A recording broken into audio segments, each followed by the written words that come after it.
Então vamos lá, paz irmão, paz irmã, amigo. Eu sou o evangelista Rubenson Mundel. Estou hoje aqui para ministrar a 6ª videoaula da Escola Bíblica Dominical na lição dos adultos. Nós estamos estudando nesse trimestre até os confins da terra, pregando o evangelho a todos os povos até a volta de Cristo. Essa é a nossa revista desse trimestre.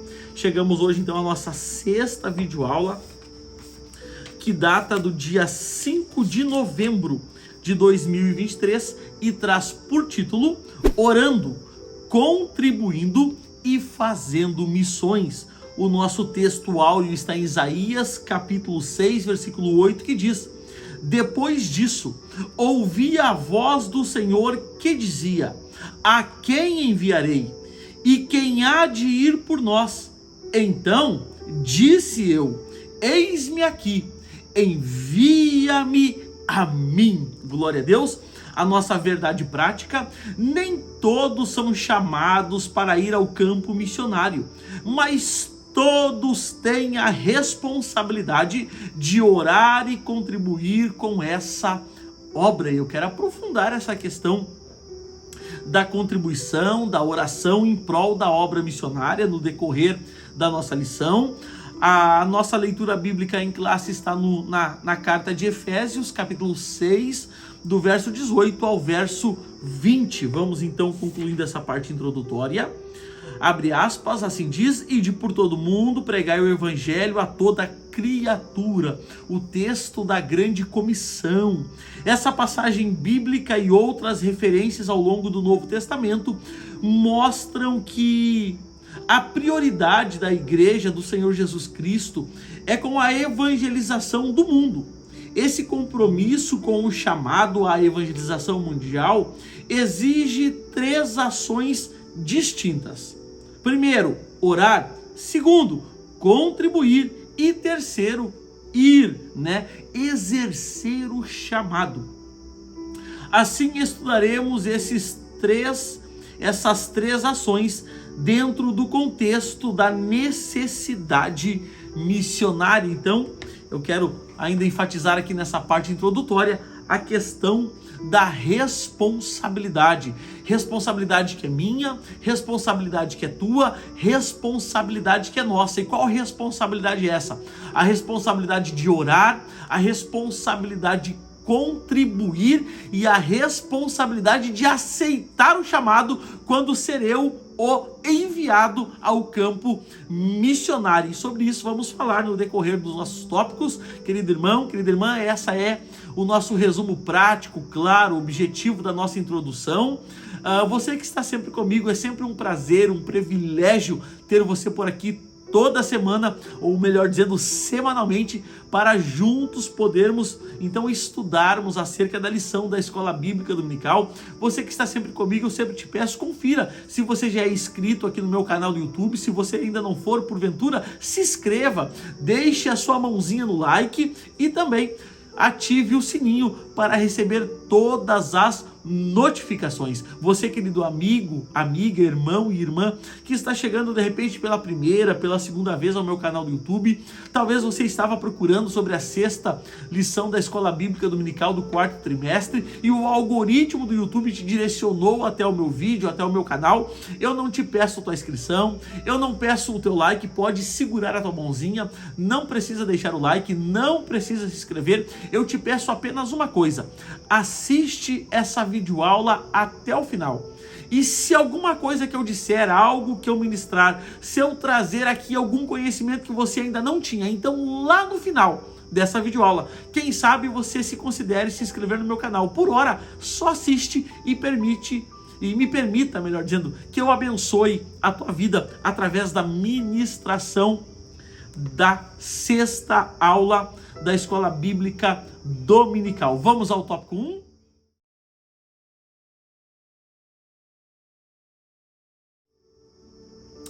Tópico 1, orando pela causa de missões. O tópico 1 ele tem 3 subtópicos. O primeiro deles, a importância da oração na obra missionária. Embora considerado um gigante na fé, o apóstolo Paulo não dispensava as orações das igrejas, pois possuía um profundo senso de necessidade dessa disciplina espiritual. E eu quero abrir um parêntese para falar algo aqui, e eu quero aprofundar essa questão da oração.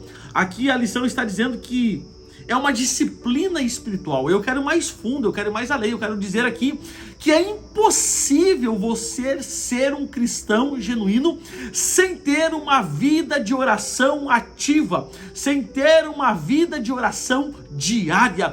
A oração é o que nos move, a oração é o que nos dá, é o ar que nós respiramos. Falando no modo espiritual, a oração é como se fosse o ar que respiramos. Sem oração, o indivíduo morre, fica raquídico, não há conexão com Deus, não há contato com o divino. Então a oração, muito mais do que uma disciplina, ela precisa ser uma via que está ativa em nossa vida, em nosso ministério. E eu sempre digo que Jesus está à distância de uma oração da minha e da tua vida. A Bíblia diz que Pedro, ao descer do barco, ele vai afundar, e ao clamar Jesus, salva-me, a orar, uma oração, Jesus, salva-me. A Bíblia diz que Jesus, estendendo a mão, pega Pedro. Oh glória!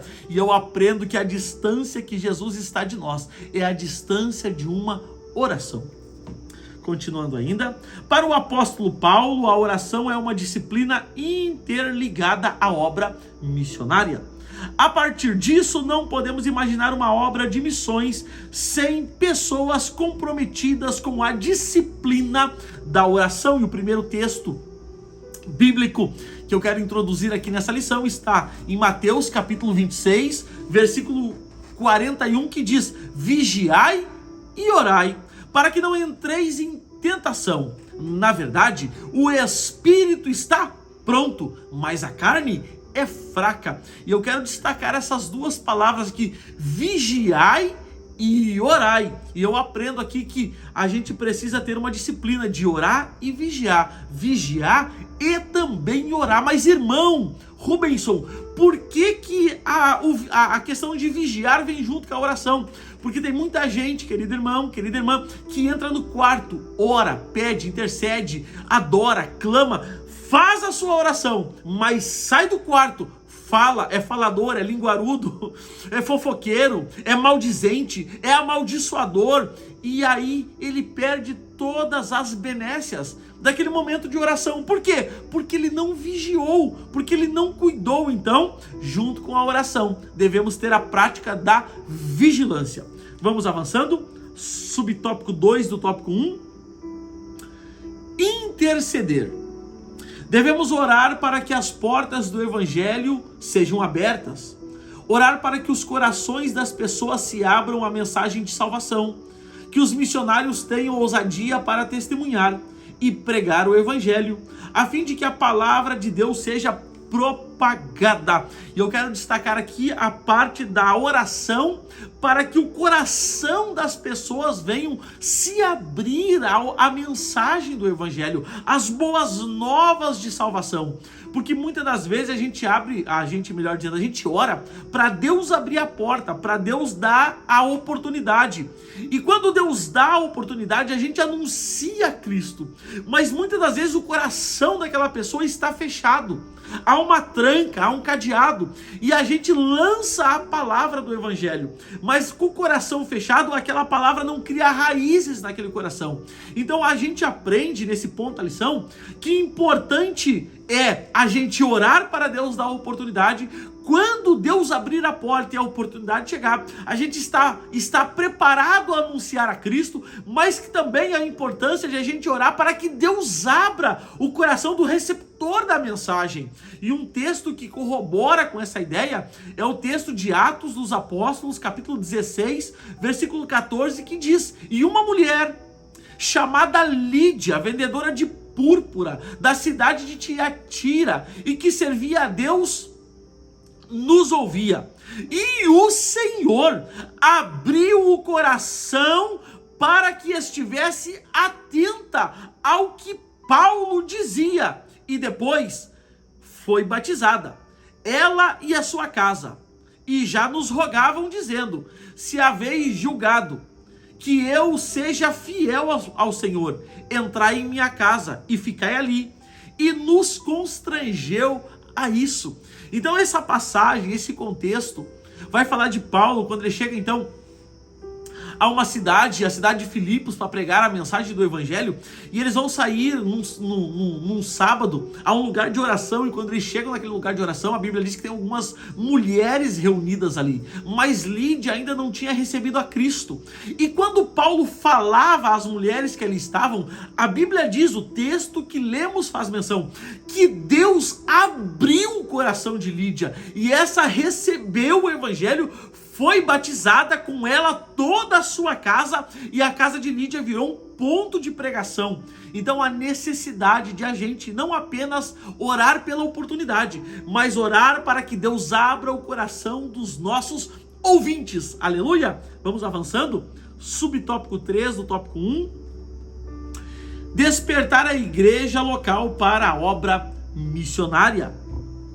A disciplina da oração missionária aumenta o desejo de o crente fazer algo no sentido de levar a salvação para os perdidos e até mesmo de ser enviado ao campo missionário. Lá no finalzinho, por isso, um grande líder de missões certa vez disse, abre aspas, se mais crentes se pusessem de joelhos em oração, mais crentes se poriam em pé na evangelização. E a necessidade, eu destaco nesse ponto aqui, a necessidade de a gente clamar a Deus por mais pessoas disponíveis a fazer a obra missionária.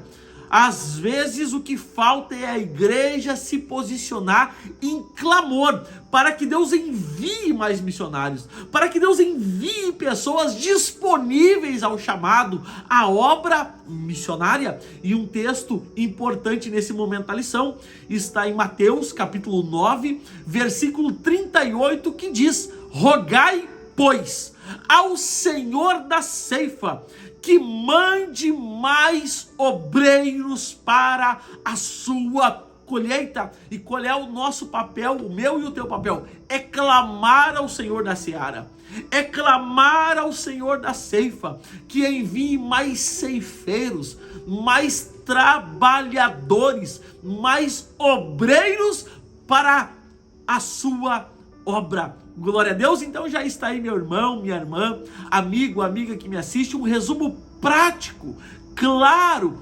objetivo do tópico de número 1, com aplicações práticas para a nossa vida, para o nosso ministério e para o nosso dia a dia. Se isso já tem sido bênção na tua vida, deixa a tua mãozinha no like aqui nesse vídeo, para eu saber que eu tenho abençoado a tua vida através das ministrações aqui do canal do YouTube. Eu já quero ir contigo ao tópico 2. Tópico 2, contribuindo para missões. O tópico 2 ele tem 3 subtópicos. O primeiro deles, o sustento dos missionários. Da metade para o final diz assim: o nosso Senhor ensinou acerca desse mesmo princípio no Evangelho de Mateus. Em Filipenses 4, encontramos ensinamentos importantes acerca do modo como os primeiros missionários receberam apoio financeiro. Após ter deixado a cidade de Filipos, o apóstolo Paulo foi a Tessalônica para pregar o evangelho aos filipenses, para pregar o evangelho. E os filipenses enviaram apoio financeiro e material para o apóstolo Paulo. Eu quero ir a esse texto contigo, onde o próprio apóstolo Paulo vai falar acerca do momento que ele recebe, então, essa oferta da igreja que estava em Filipos, uma igreja que foi a igreja que mais cuidou do apóstolo no sentido financeiro, no sentido de contribuição, no sentido de ajuda, de oração, de intercessão. A igreja de Filipos foi a igreja que mais cuidou do apóstolo Paulo nesse quesito. Eu quero ir ao texto contigo, abra sua Bíblia, anote todas as referências, depois com calma leia o texto, leia o contexto, para que você abranja, para que o seu conhecimento seja abrangente em prol do assunto que estamos ora referindo. Livro ou carta de Filipenses, capítulo 4, versículo 18, diz: mas bastante tenho recebido e tenho em abundância. Cheio estou, depois que recebi de Epafrodito, o que da vossa parte me foi enviado, como cheiro de suavidade e sacrifício agradável e aprazível a Deus.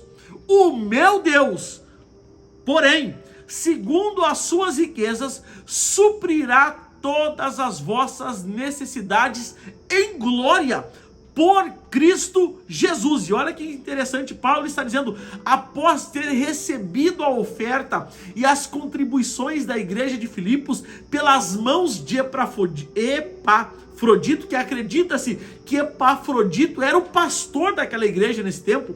Então, por meio dele, a igreja envia uma oferta ao apóstolo, e o apóstolo, após ter recebido essa oferta, ele vai dizer: olha, gente, eu tenho em abundância agora, cheio estou, e tenho bastante depois do que vocês me enviaram. Glória a Deus. Subtópico 2. Contribuir para missões é juntar tesouros no céu.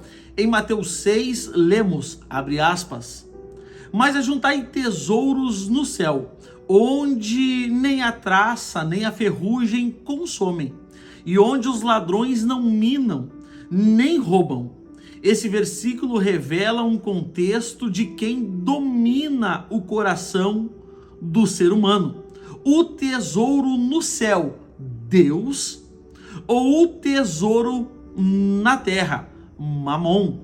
Nesse sentido, podemos afirmar que quem financia a obra missionária está ajuntando tesouro no céu, pois sua atitude faz com que resultados extraordinários sejam reconhecidos na eternidade. E aqui eu quero destacar essa questão também da contribuição. Toda vez que a gente financia a obra de Deus, toda vez que a gente devolve a Deus aquilo que dele é de direito, toda vez que a gente dizima, que a gente oferta, que a gente contribui, que a gente envia uma oferta missionária, a gente sim está juntando tesouros no céu, aos quais só a eternidade vai poder nos revelar o alcance de uma oferta missionária,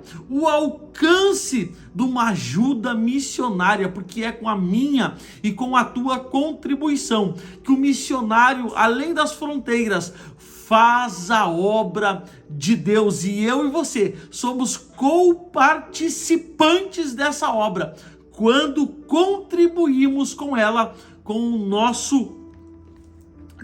oferta, com o nosso dízimo, com a nossa contribuição, com o carnê missionário, com a oferta de missão. Quando contribuímos para essa obra, nós também temos a mão estendida sobre o lugar aonde o missionário está desenvolvendo a obra missionária. Vamos ao subtópico 3. Contribuir para missões é um privilégio. Não há privilégio maior do que saber que por meio de nossa cooperação financeira, Bíblias estão chegando a lugares que nunca ouviram falar do Evangelho. Vidas estão sendo alcançadas na África, na Europa, no outro lado do mundo. Participar dessa cooperação é um privilégio espiritual. Se não podemos participar de maneira presencial, podemos fazer de maneira financeira. Assim podemos cooperar na propagação do Evangelho até os confins do mundo. E é dessa maneira que eu e você, da nossa casa, do nosso aconchego, do nosso lar, contribuímos e cooperamos com missões nos cantos mais alongados dessa terra. É dessa forma que eu e você, de dentro da nossa casa, do seio da nossa família, podemos alcançar a nossa mão no campo missionário, contribuindo com missões. Então já está aí, meu irmão, minha irmã, o resumo prático, claro, objetivo, com aplicações práticas para a nossa vida do tópico 2. Eu já quero avançar contigo ao tópico 3 dessa lição. Tópico 3, a chamada para ir. O tópico 3, ele tem 4 subtópicos, vamos ao primeiro deles. Deus quer usar cada crente. Todo cristão deve estar pronto para ir e fazer o trabalho missionário, levando as boas novas de salvação aos moradores do campo, da cidade, aos estudantes, às donas de casa, os órfãos, os profissionais liberais, aos deficientes físicos, às prostitutas, aos homossexuais, aos dependentes químicos, enfim, tantos grupos que o Senhor nos proporcionar.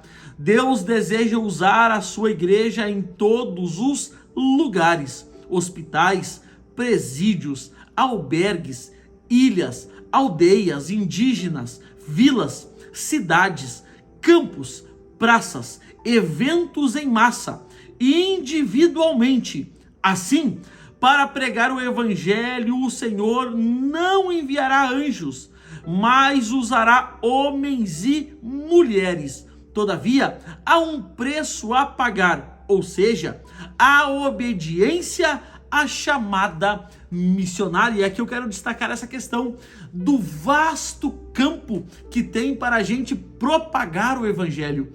Na verdade, a seara é grande, poucos são os ceifeiros. Isso é uma verdade absoluta. E eu quero ir a um texto da palavra de Deus para confrontar a minha vida, para confrontar a tua vida, para confrontar a nossa estrutura nesse momento. E o texto está em Mateus capítulo 23, versículos 5 e 6, que diz: e fazendo todas as obras, a fim de serem vistos pelos homens, pois trazem largos filactérios e alargam as franjas das suas vestes e amam os primeiros lugares nas ceias e as primeiras cadeiras nas sinagogas. E eu estou falando dos fariseus hipócritas, sepulcro caiados. E quantos no nosso meio, do nosso círculo de amizade, são como esses fariseus, que estão ali para ser visto pelos homens, que estão ali para chamar a atenção de homens, que amam os primeiros assentos, as primeiras cadeiras, que discutem por posição, por cadeira, que discutem por púlpito, por microfone, por oportunidade. E assim como a lição está dizendo, tantos lugares como hospitais, presídios, albergues, ilhas, aldeias indígenas, vilas, cidades, campo, praça, eventos em massa e individualmente. Mas esse povo não quer saber disso. Eles querem o quê? Eles querem púlpito. Eles querem o quê? Cadeira principal. Eles querem o quê? Microfone na mão. Eles querem o quê? Oportunidade na igreja. Mas a obra é vasta, a seara é grande e tem espaço para todos. Oh, glória a Deus, bendito seja o nome do Senhor. Vamos em frente. Vamos ao subtópico 2 do tópico 3, a chamada missionária. Nas Escrituras, vemos que Deus chama pessoas para uma grande obra. O profeta Isaías foi chamado por Deus no templo enquanto o adorava. O profeta Jeremias recebeu sua chamada antes de seu nascimento. O profeta Jonas recebeu um chamado específico para uma cidade específica, Nínive. O Senhor Jesus chamou seus discípulos quando a maioria deles ainda exercia uma tarefa profissional. O apóstolo Paulo foi chamado enquanto viajava para Damasco. Aqui podemos perceber que não existe um único padrão de chamada missionária, mas é de suma importância reconhecer que a chamada para qualquer tipo de serviço relacionado ao reino de Deus, ao reino de Cristo, vem do próprio Deus. E eu quero destacar aqui a questão desse povo de internet que anda por aí alfinetando todo mundo, que anda por aí hateando todo mundo. Eles assistem 1, 2, 3, 5, 10 vídeos de internet e já são os grandes homens de Deus, já são os profetas da geração, já são são quase uns arcanjos, desculpe a expressão, mas é um povo que com meia dúzia de vídeo de YouTube acha que são teólogo, acha que estão prontos para pastorear, para levar pessoas ao Senhor. E eu quero te dizer, irmão, Deus não cabe na nossa caixinha.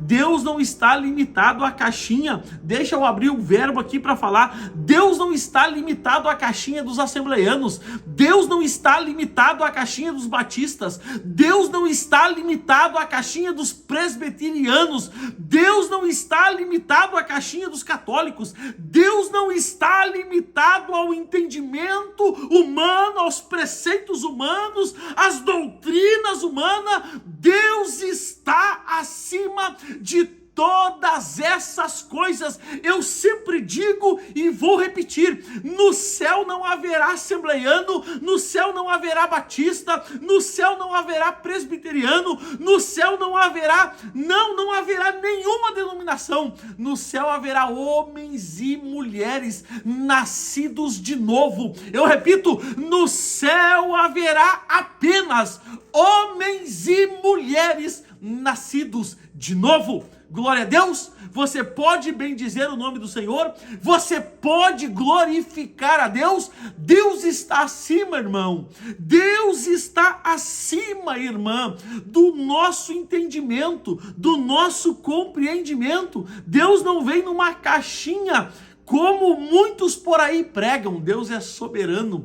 Nesse exato momento, Ele está sentado em um alto e sublime trono, e os exércitos celestiais o adoram, dizendo: Santo, Santo, Santo é o Senhor dos exércitos, e toda a terra está cheia da sua glória. Você pode bendizer ao Senhor?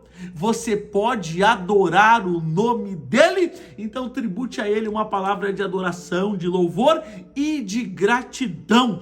Deus é quem exerce o chamado sobre a sua igreja. Vamos avançando. Subtópico 3. Caráter e testemunho na obra missionária. Além de ser chamado por Deus, é preciso fazer a diferença no cumprimento do ID de Jesus. Note a expressão, abre aspas, vós sois o sal da terra. Essa sentença nos remete ao caráter do cristão, pois carrega o sentido de trazer sabor, marcando a vida das pessoas por meio das nossas. Note também a expressão, abre aspas, vós sois a luz do mundo.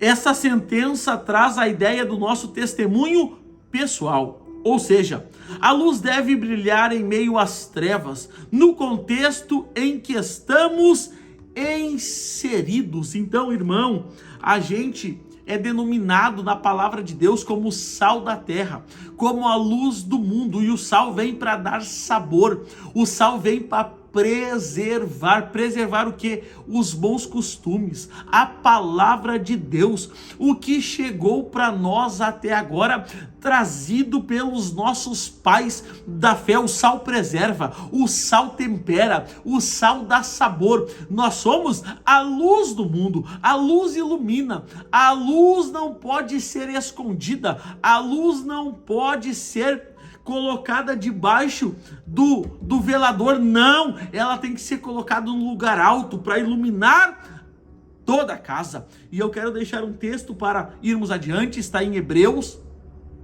capítulo 12, versículo 1, que diz: portanto, nós também, pois estamos rodeados de uma tão grande nuvem de testemunhas, deixemos todo o embaraço e o pecado que tão de perto nos rodeia e corramos com paciência a carreira que nos está proposta. Meu irmão, minha irmã, estamos rodeados de uma tão grande nuvem de testemunho. Preserve o teu testemunho. Eu repito, preserve o teu testemunho. Preserve o teu caráter. Preserve a tua índole. Por quê? Porque todos estão de olho no que nós estamos fazendo. E você é sal. Você é luz. Glória a Deus. Você pode glorificar a Deus. Vamos em frente ao subtópico 4 do tópico 3, o perfil do vocacionado. Podemos dizer que é um conjunto de competências necessárias ao desempenho do chamado missionário. Dentre elas, destacamos as seguintes. Número 1, ser escolhido por Deus. Irmão, aqui eu destaco duas coisas. Tem dois grupos aqui nessa questão de ser escolhido por Deus. Tem o grupo que entra pela porta e tem o grupo que arromba a janela. Como assim, irmão Rubens? Eu vou explicar. O primeiro grupo é chamado. E o chamado, no tempo de Deus, a porta abre e ele entra. Mas tem no nosso meio também, você conhece, eu sei disso, os intrometidos. Os intrometidos, quando a porta não abre, eles arrombam a janela e vão assim mesmo. Que a gente possa, meu irmão, minha irmã, ser do grupo chamado por Deus, escolhido por Deus, discipulado por Deus e enviado através da vontade de Deus. Então, número 1, ser escolhido por Deus. Número 2, não ser neófito, não ser louco.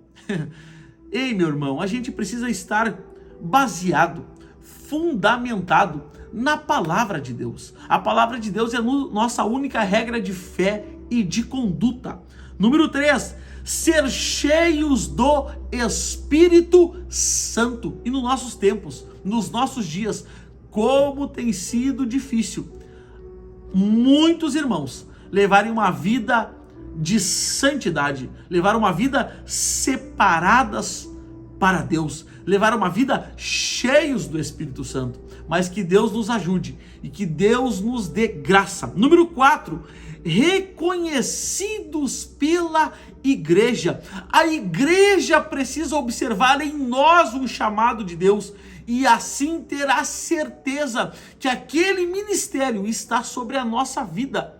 Mas tem muitos por aí que é o profeta falar e acha que todo mundo tem que abaixar a cabeça, reconhecer, aplaudir. Não tem nada disso, irmão. Para com isso. Para com isso. Davi foi ungido com cerca de 17 anos, mas só vai subir ao trono aos 30. Esperou o tempo. Ele vai escrever: esperei com paciência no Senhor. Que a gente venha ter paciência, meu irmão. Que a gente não venha sofrer nem de ansiedade e que a gente também não venha sofrer de nenhum outro tipo de mal que tem atacado ao nosso tempo, como ansiedade, como depressão, excesso de passado, ansiedade, excesso de futuro. Na depressão, as pessoas só vivem no passado, só no passado. Isso é prejudicial, muito prejudicial às pessoas do nosso tempo. E também que a gente não venha ser aquela pessoa ansiosa, vivendo só no futuro, só no amanhã, só no que vai acontecer e esquecendo de viver o hoje. Lembra de Marta? Marta vai dizer assim: Senhor, se tu estivesse aqui, o meu irmão não teria morrido. Aí Jesus falou: Marta, teu irmão há de ressuscitar. Ela primeiro estava vivendo o passado. Senhor, se tu estivesse passado. Agora olha que Jesus diz: Marta, teu irmão há de ressuscitar. Ela vai dizer: eu sei, na ressurreição do último, lá na frente, futuro, do último dia. Então ela está vivendo no passado e começa a viver no futuro. Depressão, ansiedade. Mas Jesus fala: não, Marta, teu irmão há de ressuscitar hoje, no agora, no presente, no já. E que eu e você venhamos viver o presente de Deus para a nossa vida, que é o hoje. O ontem passou, o amanhã a gente não tem domínio nenhum sobre ele. O que a gente pode fazer é agora, é já, é hoje e é no presente. Número 5. Ser aprovado nas tarefas locais. Muitos querem ser missionários aqui e acolá, mas muitas vezes não servem nem a igreja local. Não, eu vou repetir, pelo amor de Deus. Muitos querem fazer missão do outro lado do mundo, mas não conseguem servir a sua igreja, não conseguem atravessar a rua e pregar para um vizinho, não conseguem ter uma palavra para um colega de serviço, não conseguem anunciar Jesus aqui, mas querem atravessar o mundo para anunciar Jesus lá do outro lado. Tome cuidado. Número 6, estar preparado espiritualmente, intelectualmente, psicologicamente e transculturalmente. Glória a Deus. Além de testados, cumpridores dos pré-requisitos acima, dependendo de Deus e perseverando nele. Então aqui está pelo menos 6 características de alguém que é vocacionado e tem o perfil de um missionário. Meu irmão, minha irmã, aqui está o resumo prático, claro, objetivo, com aplicações práticas para a nossa vida, para a nossa casa, para a nossa família e para o nosso ministério. Mais uma vez, muito obrigado por estar comigo mais uma semana, ouvindo a ministração da Escola Bíblica Dominical. Lembrando que aqui abaixo, na descrição do vídeo, tem os meus contatos de WhatsApp para marcar agendas e eventos, tem também um link do meu Instagram para você que deseja me seguir no Instagram, e tem também um link do Telegram, onde a gente tem um grupo da EBD no Telegram, onde a gente conversa, tira dúvida, aonde eu posto semanalmente o PDF, esse PDF que eu ministro a aula, que tem todas as referências bíblicas que eu uso e muitas mais que eu nem consigo usar durante a ministração para não deixar a aula tão extensa. Eu posto no grupo do Telegram, você pode falar comigo, mandar perguntas bíblicas, perguntas sobre a lição, perguntas sobre qualquer tipo de tema que eu estou respondendo lá no Telegram. Mais uma vez, meu irmão, minha irmã, eu te agradeço por estar sempre aqui comigo. O desejo da minha alma é que Deus abençoe a tua vida, é que Deus abençoe a tua família, é que Deus abençoe a tua casa, é que Deus abençoe a obra das tuas mãos e aonde você botar o pé, que Deus te dê por herança. Até a próxima videoaula, graça e paz.